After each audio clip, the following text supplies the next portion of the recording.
I called it the murmuring deep. And what I was thinking of is the Hebrew word for deep, which is to hum. And a verse in Psalms that says, deep calls unto deep.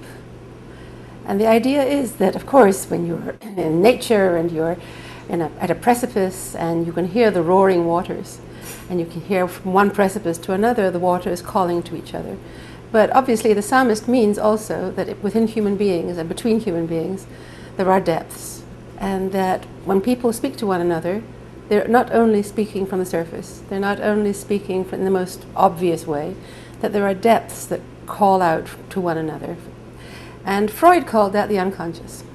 I think Freud's idea of the unconscious is a very Jewish idea, because it puts all the drama under the surface. It says that what you see is not what you get.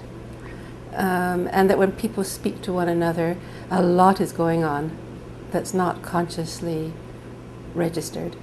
And I also wanted to talk about what goes on between God and human beings, as also not on the surface. Not just that God tells you don't murder and don't steal and all the very important 10 Commandments, but there are also many other things that one senses as godly, one senses as communications from God, indirectly. And when one speaks to God, it isn't always in the words of formal prayer, but it's from some very deep place inside one, perhaps sometimes without words.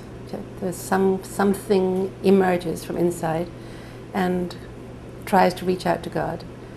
And the third area I was interested in was simply between a person and him or herself.